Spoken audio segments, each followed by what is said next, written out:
Hey, folks, and welcome to another installment of Yes and Ask Me, a show based out of San Antonio, Texas, Bear Stage here in San Antonio, Texas, where I get to interview some of the most talented improvisers in the improv community. Today's show is about using your strengths. And we have some fantastic folks to talk to today. I want to introduce my middle square. Tina Jackson, would you come out here, please? What's up, Rick? Happy What's Monday. up, Tina? Happy Monday to you too. Tina, I know that many of our viewers are familiar with you from our other shows. Honestly, at this point, they're probably tired of me. But it's so important. It's so important for them to know that you have 20 years of improv. Is it in your belt or under your belt? What's the expression? Under Under your belt. So yeah, under your belt. Me. Okay, so under your belt in you. So where is the? You know what? We'll move on. 20 years of improv experience. I opened Bear Stage about 3 years ago. 6 months of which feels like it's been in quarantine. I don't know if that number is true. It feels like forever. So 2.5 years of running a theater and about half a year of sitting at my house. Yeah. Okay. Well, we're definitely That's depressing. Sorry. Moving on. That's why we've got our other two guests to make us all happier. And moving on, let me go ahead and introduce Shane Wallace. Shane, would you get out here? Hey. Hello. Hello. Oh, so good to see you guys. Oh my gosh, you're at a pub without a mask, you dare. I know. Gosh, so it's actually very clear. And I look how social distance I am. We're all right. Okay. Oh, there's nobody around.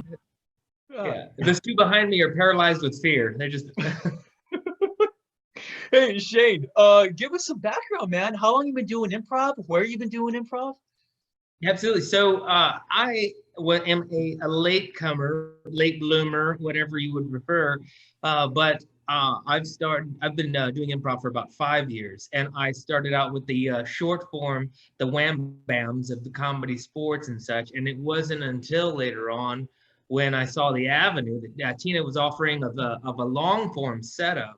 And so I would say I have about 2 years of that. So basically, as soon as the doors were open, I started parking like, "Hi, Tina, I'm going to be here for a while." It's true, and it was the best thing that ever happened to me.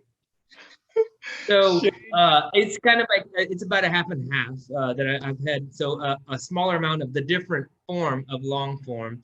But all in all, up on stage, about 5 years.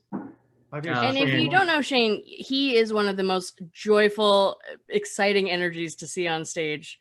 There's a real effortlessness that comes from it. So he's a real treat to watch, y'all. I have watched him, and I can certainly vouch for that. But Shane, we're going to get back to you in a second. Next, I want to introduce Ignacio Valdez. Ignacio, please join us. Hey there. Oh, hey! Look at your wall of knickknacks. Yeah. Is that a backdrop? It is. Yes, it is. Damn you. I just wanted to read your bookshelf so bad. Oh my goodness. Ignacio, thank you for being on the show. Sure. And it's your turn to share with us your improv background. How long you been doing improv? Where you been doing improv? So I am a really, really late bloomer. I came to improv a little bit after my 48th birthday. Got started at the Mind Shaft at Magic Time Machine with this free improv class on Friday nights with Chuck Robinson. Tim Larrabee. Was that in San Antonio? Yeah, the Magic Time Machine basement, if you can believe it. Okay. And it started off pretty cool. 8 people were showing up, and then after a while, it was just me, myself, Tim Larrabee, and Chuck. So then Tim one day says, "Hey, do you want to go see a show?" I was like, "Yeah, let's go see a show." So we went out to the Hideout Theater in Austin. We were also interested in work with their program called Building Connections, which seeks to work with kids with special needs, kids on the spectrum. And so that's kind of what drew me. I'm a special education teacher. So that kind of drew me in. And I was like, hey, wouldn't it be cool if we could do this in San Antonio at our school district? And then we found out about Bear Stage a little bit later, but we were already taking classes at Hideout.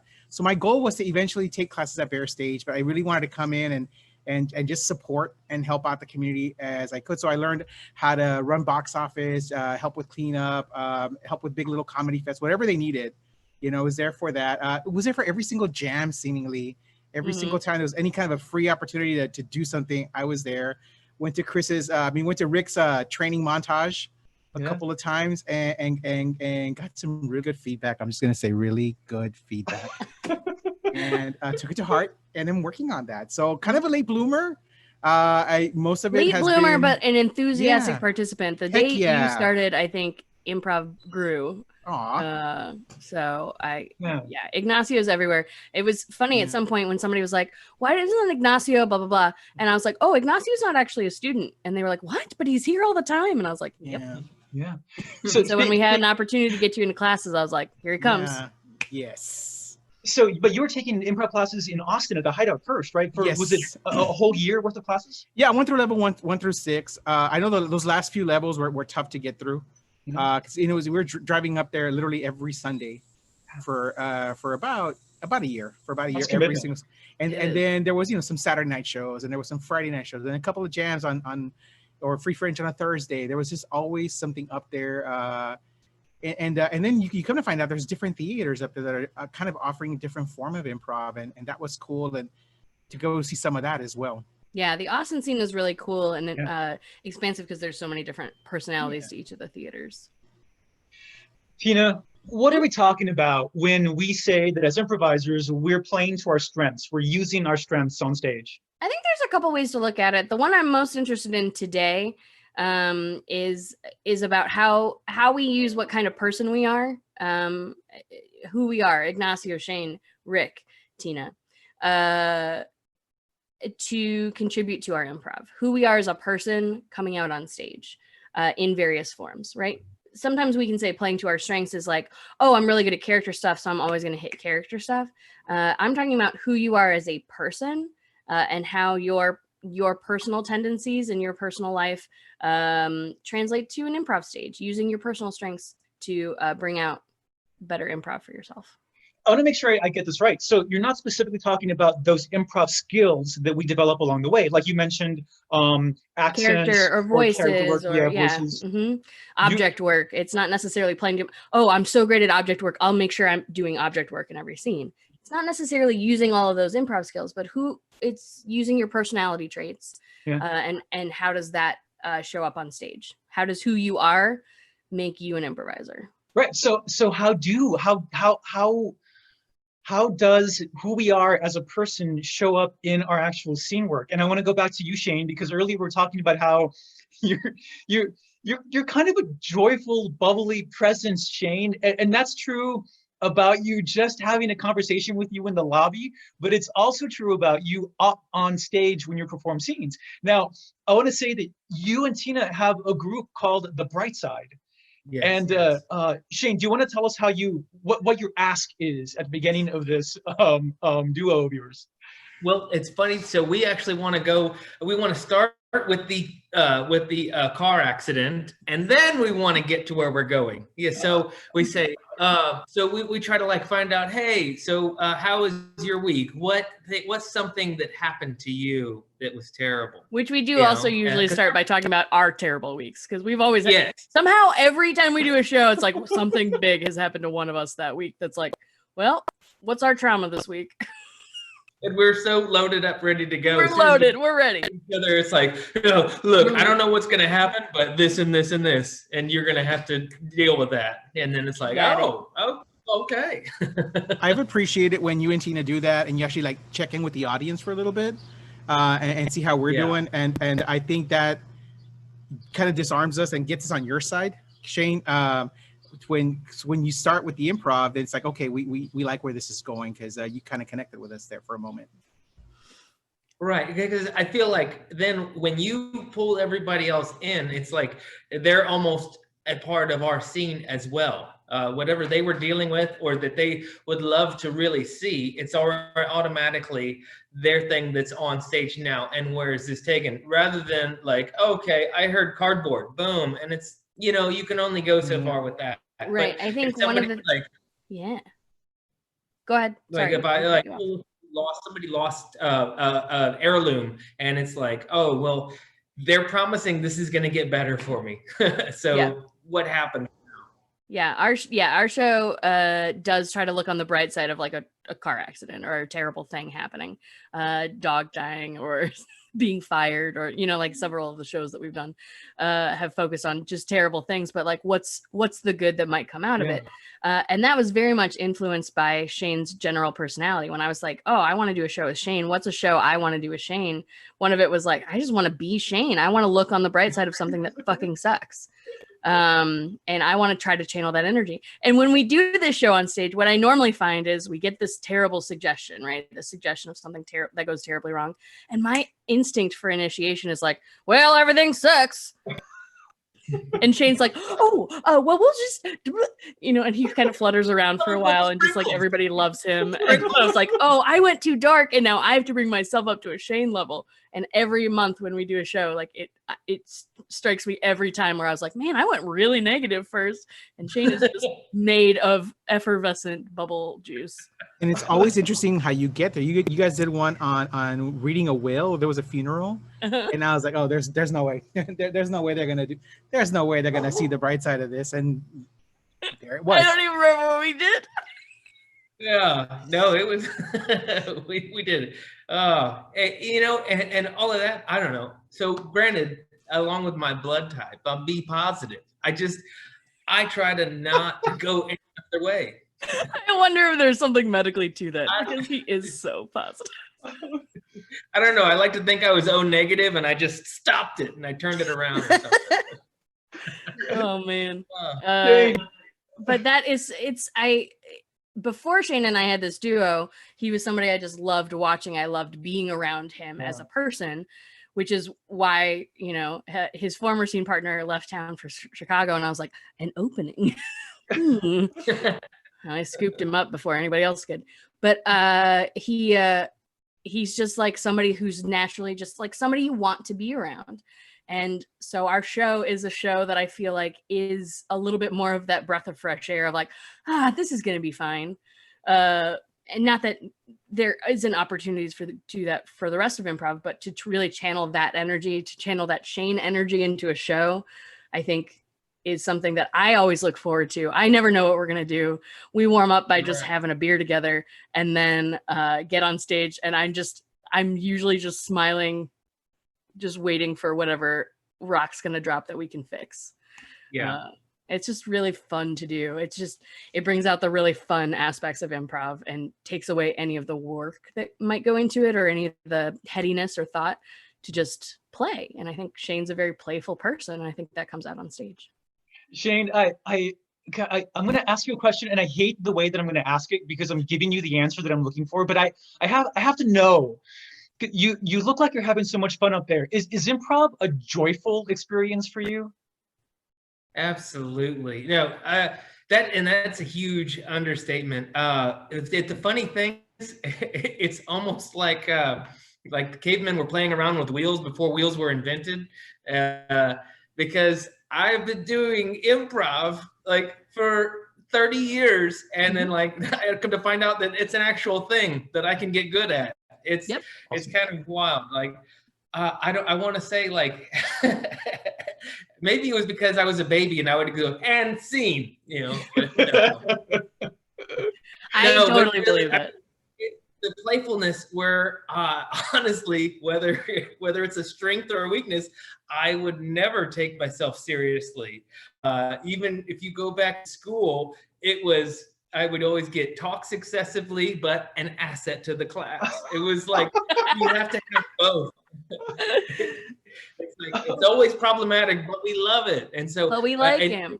Even with my friends, like I was like the extrovert in a den of introverts, where I would do like the talking for everybody and, engage everybody and give them gifts of, emotional gifts, whatever, and it was always natural. It was never anything I'd have to like calculate, like, oh, what am I going to say? I don't ever like wonder too much. And that's half of it. Like, I've been told that, I think things really quickly. And like when I have jokes or funny moments, I can't keep them bottled up and put them in a time capsule, even if it's for 10 minutes. Like I have to get it out to everybody I have to share it. So turns out that it worked out later on.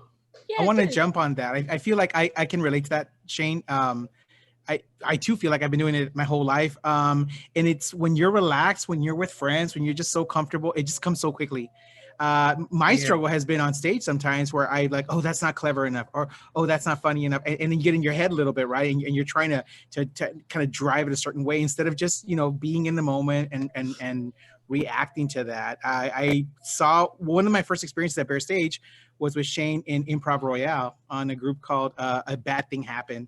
And the suggestion, forget what the suggestion was, but we were supposed to, something bad happened to a celebrity, and the celebrity was Nicolas Cage, and Shane's face just lit up. Oh, and yeah. there was no doubt that he was not going to be like, Nicolas Cage. And you could just see how much fun he was having up there. And it's palpable. Yeah, and I think it just sort of, like, it comes through the performance, and I do think it really affects the audience. If the audience likes you, the chances of you succeeding are so much higher. That's why normally, our graduation shows are full of friends and family supporting the students who are graduating, and those are always some of our best audiences because they're all rooting for you, they're connected to you. But if you can build a connection with an audience you don't know, I think there's a great success there. And I going back on to one thing that happened in a Brightside show, I don't know even how many months ago now at this point, but now that Shane and I have done a year of shows and 4 months of quarantine, that at some point we had been talking about this woman who was our neighbor, and she was like a real curmudgeon. She was a real piece of work. We had built up this character, and at some point we both realized in the show, I was like, fuck, we have to see this woman. We have to see this woman, and we've built her up to be the worst person in the world. And I looked at Shane and I was like, Shane can't play this character. He's the nicest person in the world. And so I played this curmudgeonly, bitchy old woman, and Shane just kept lobbing gifts at me, and he was like tucking me into my chair or something. And he was like, well, that's a Confederate flag. Like, he just kept making me the worst. And I was like, it was just it was a terrible character. And I was like, Shane can't do this character. Shane's way too nice to play the evil woman that we've been talking about. And so I played the character, and he just kept making me worse. And it was amazing as a gift to just let his joy be like, oh, well, that's frightening.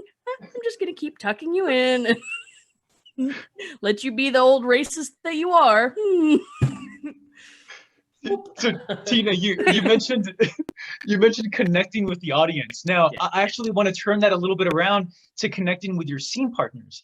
And Ignacio, we were discussing before the show went live what your strengths were, and it was obvious to all of us that your biggest strength is how supportive you are. And you even mentioned in your intro about how long you've been doing improv, how you were at Bear Stage for so long before you even began taking classes, just trying to help out any way that you possibly could. There is something that you mentioned that I don't know if the audience caught on to. So you said that you took a full year of classes, level 1 through level 6 in Austin, before you began taking classes in Bear Stage here in San Antonio, right? Yes. And correct me if I'm wrong, but you began a level 1 at Bear Stage. Yes. So you, having already done a year worth of improv classes, start taking a level 1 class, and you're surrounded by a bunch of newbies.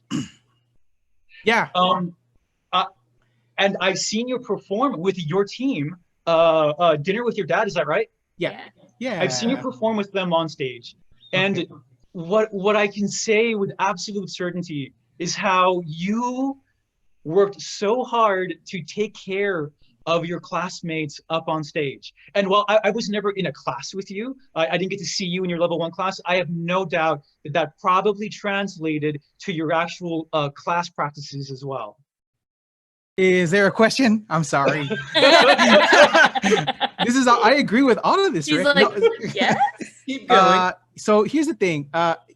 Having gone through levels 1 through 6 at Hideout, when I came into Bear Stage, I did not want to be that guy who comes in and is telling everybody what to do, or feels like, oh, I've got improv figured out, or I'll take it from here, Clint. I got this, Tina. And just, I did not want to. I have had those students. I've definitely had them.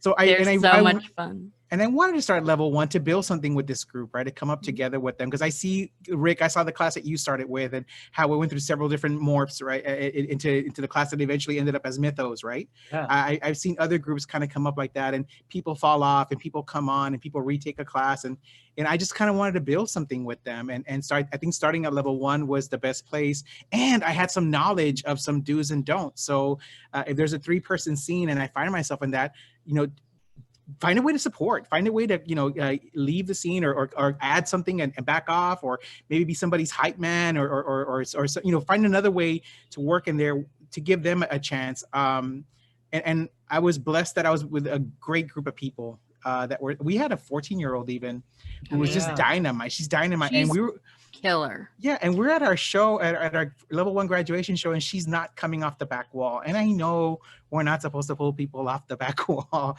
until they want to come up. But she's just so good. So I just extended my hand to her, and she walks out on stage. She said, "Is that $5 bill on the floor?"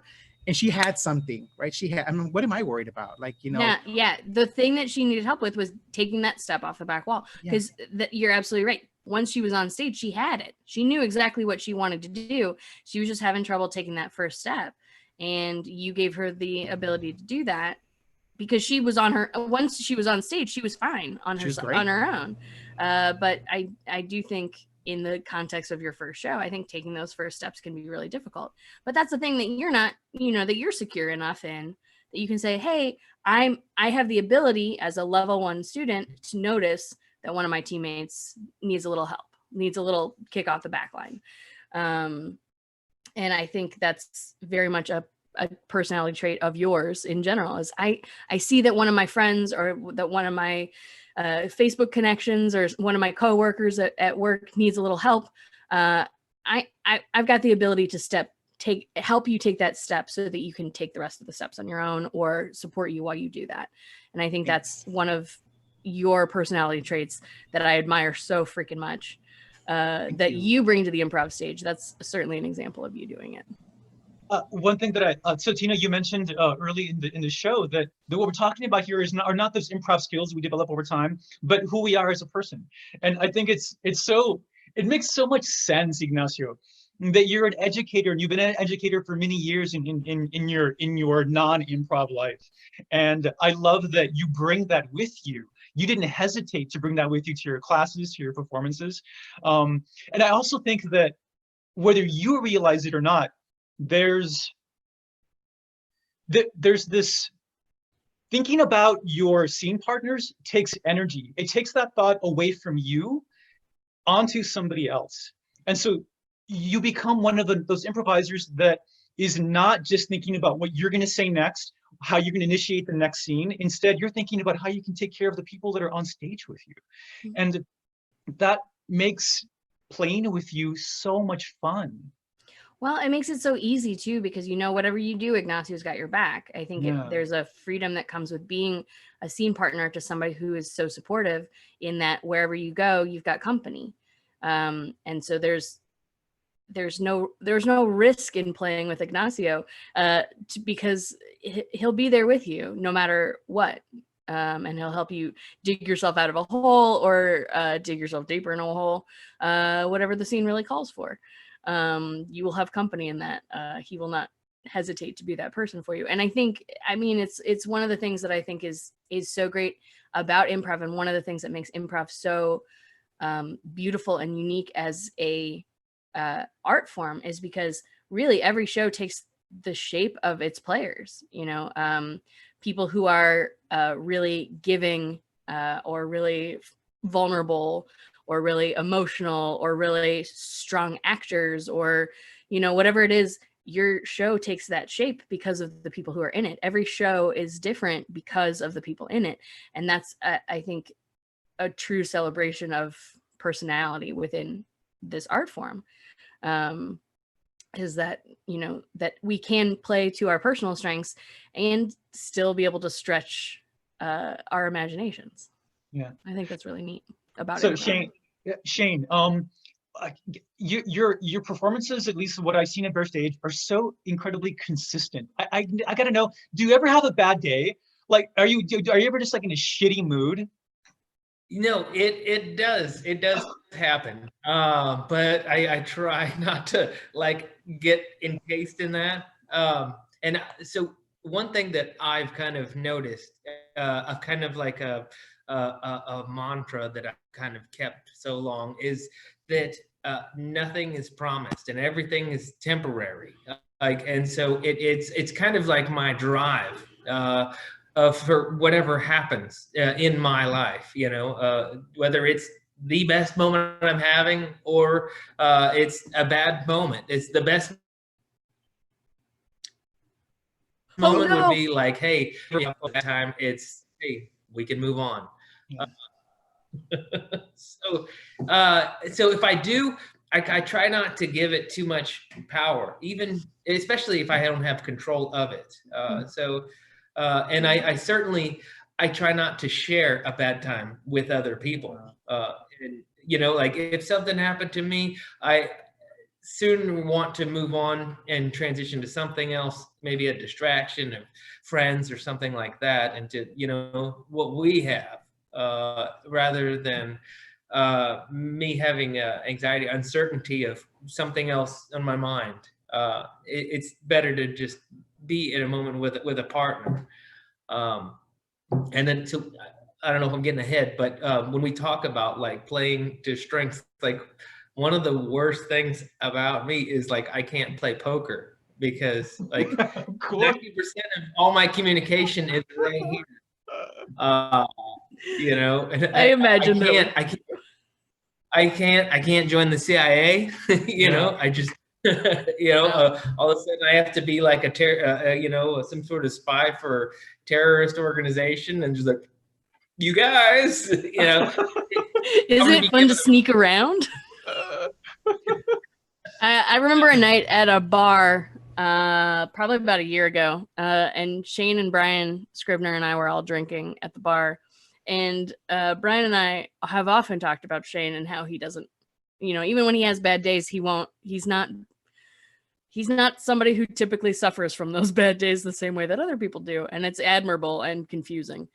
But so annoying. We were plied with a few drinks, and Brian and I said something about how Shane will always look on the bright side of stuff. And we challenged Shane to be the meanest possible person he could be. Just like, he's had a couple drinks, maybe this is the time. Let's hear him say some mean shit. And about imaginary person, or maybe we directed at Brian, same difference.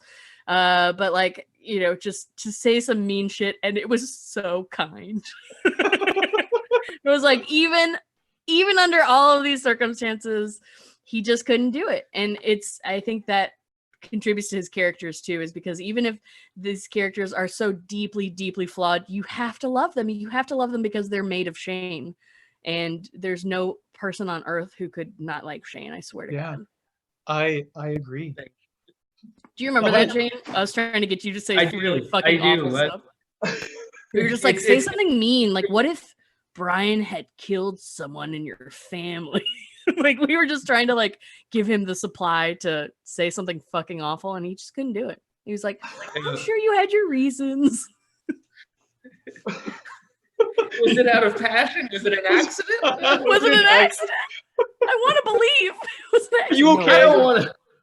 No, Shane can't do it, and that's fine. I think, oh God, he's such a fucking jewel of a person.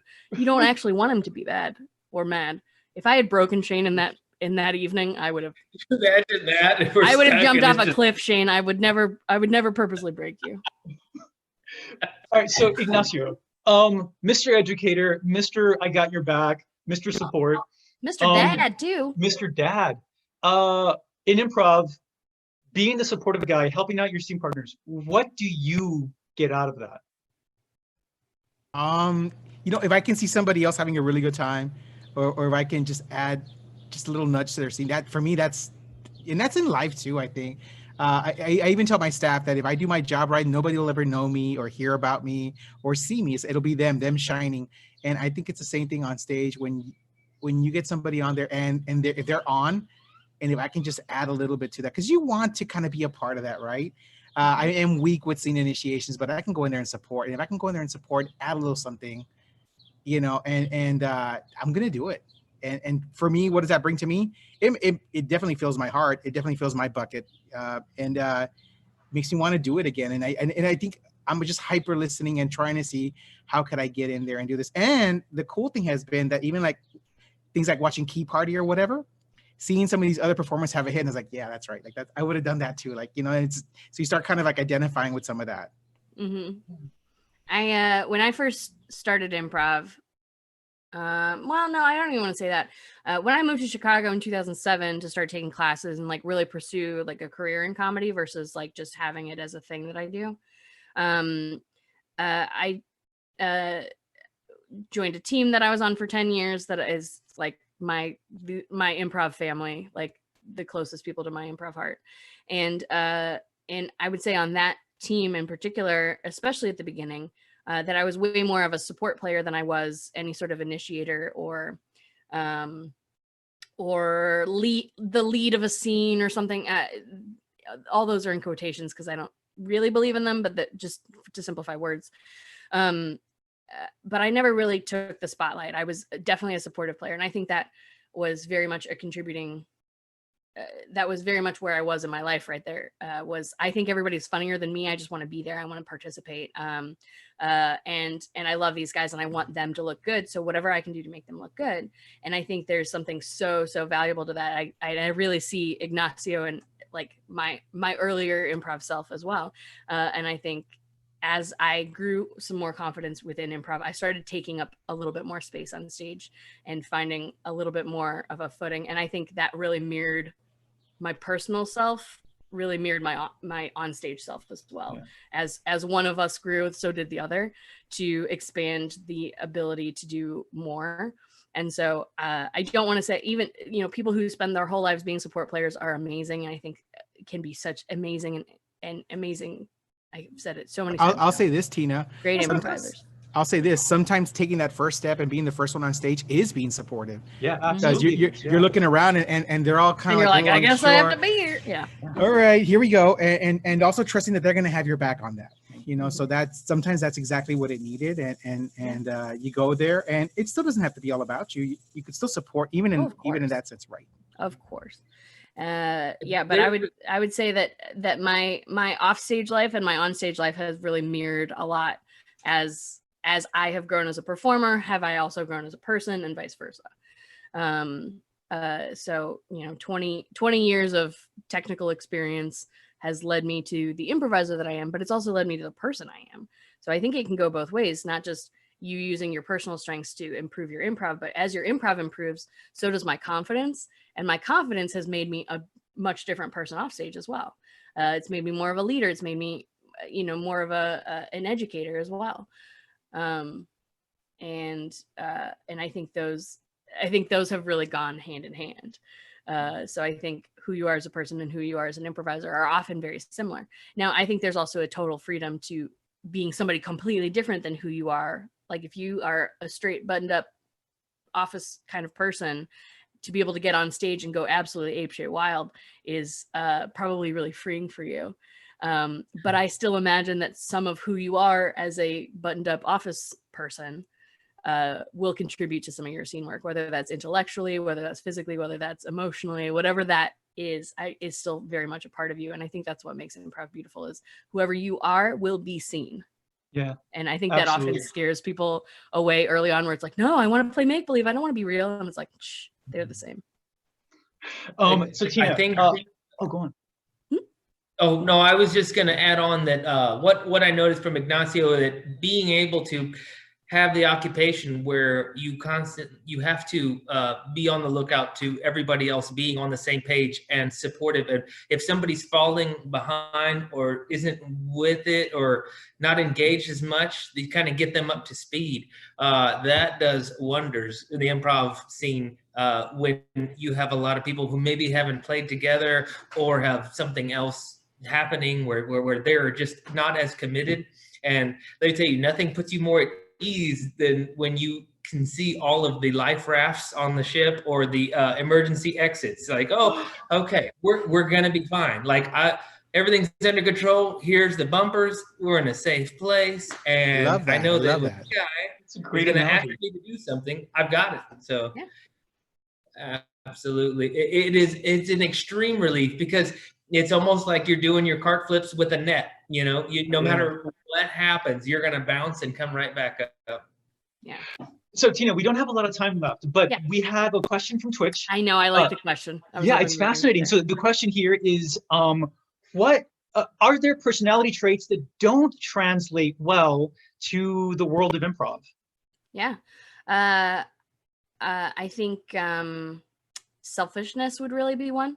That one came to my mind as well. Yeah, I think if you're a really selfish person, if you are coming into an improv class to be famous, I think that shows in the way that you're looking out for number one and not for the group. So I think that's a personality trait that really doesn't translate so well. And a conversation I've had to have with several students is like, hey, I see that you're really funny. I see that you're funny, but there's no way this is going to work or continue to work if you can't also play well with others and be supportive. So sometimes it's a conversation. Sometimes that's us as teachers after class talking about like, man, what do I do with this student who really won't share that spotlight or really won't play a supportive role? And it's inventing or modifying some exercises to make sure that this person can start learning those skills and really find value in them. Because I think there is such a value in that supportive nature. When you give the assist and let somebody else score the goal, you still score the goal, right? Like, that's the sports reference, Rick. Kicking the volleyball, I remember. Yeah, don't kick the volleyball, Rick.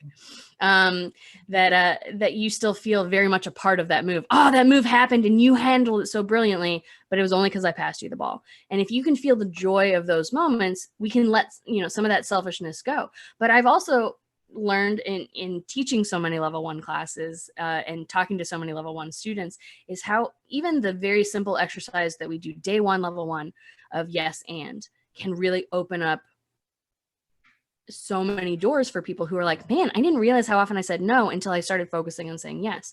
And so that's another way where improv classes can mirror and modify your life. If you start seeing the value in saying yes on stage, can you start seeing the value of yes off stage? And utilizing some of what you learn about being a compassionate, supportive improviser can translate to you being a compassionate and supportive person, and sharing the stage a little bit better. So I think selfishness is really the number one trait that doesn't translate well to improv, but it doesn't mean that we can't use it. It doesn't mean that we can't, I don't even want to say fix it, modify it to, that you can shine. Of course you can shine. I think I would like everybody to shine in their improv classes and in their improv shows at some point, to have that moment where you're like, man, I killed it tonight and that was great. I'd like everybody to feel that. But if you're taking all the moments from somebody, can you realize how hard it would be to keep supporting that person? Like, you're going to stop getting support if you can't also support and that kind of stuff. I think there are probably other traits, but they all go in that sort of negative line. Like if you're a selfish person, or if you're, I think another one that is hard sometimes is, and I don't want to say this is in no way, we have a lot of introverts and extroverts in our classes, but sometimes there's this extreme introvertedness that's like the building of walls and the inability to share, not share like gifts or pizza or whatever, but to share any part of yourself, an impenetrable wall of invulnerability. And I think that's one that doesn't translate as well. And I know that there are some people who don't enjoy improv classes because we do knock on those walls. We do say, hey, can you be a person with us? And, we don't know you that well necessarily, especially in the level 1 class, but we will be kind and compassionate to you. And I think some people just aren't really ready to let those walls down. But if you are willing to even cut a hole in that wall and peek out, I think we can encourage you out. I think improv is really, really good for introverts in that way. But I do think that sometimes there's a line between introvert and I don't want to actually be myself. And I think that's the hard line sometimes on things that don't translate as well in classes or shows, is if you're not willing to even give part of yourself to the experience. Tina, I think that you gave us that two-way street that ties us all together, because we began by talking about how we're bringing our own personality, who we are, to improv. But in what you just said, it sounds an awful lot like once you begin taking these classes, who we are changes a little bit. We begin to open those doors and allow ourselves to be vulnerable. Like you mentioned, allow ourselves to be an actual person in front of an audience, in front of our classmates, our scene partners. I think that it really is a two-way street. It really is something that goes both ways. And what I also love is the way that every single one of us touched on the joy and the celebration that we all experience when we're doing improv. I know I certainly feel that way. These guys feel that way. For anybody, this is my pitch here. For anybody who's never done improv, take an improv class. As soon as quarantine is over, sign up for an improv class, because you'll get to experience that two-way street of bringing who you are and celebrating who you are on stage. And then still getting to make up bullshit. Yeah, so fun. I think also silliness. Tina has created an environment at Bear Stage where people can feel free to take a risk and know that I can be a little different. I can be I can be the queer kid. I can be the minority. I can be the old guy in the group, and I'm still accepted, and I'm still loved, and I'm still supported by everybody else here. Well, yeah, because we don't. I don't, and I speak, I guess, usually on behalf of the theater, but like, I don't see any of those as weaknesses. So being exactly who you are is exactly who we want you to be. Unless you're a murderer, please don't be a murderer. and let's go ahead and show that. To answer Dirty Hard Money. That's the thing. Just no murderers. If you're a murderer, no murders. That was that's for a you. personality trait. Does not work well. We don't want murderers. Yeah, no murderers. Folks, thank you all for joining us. Ignacio Valdez, thank you so much for joining us on the show. Yay! It was so nice to finally have you on our show. Shane Wallace, Mr. Brightside himself, thank you so much for being on this show, man. Thank you so much.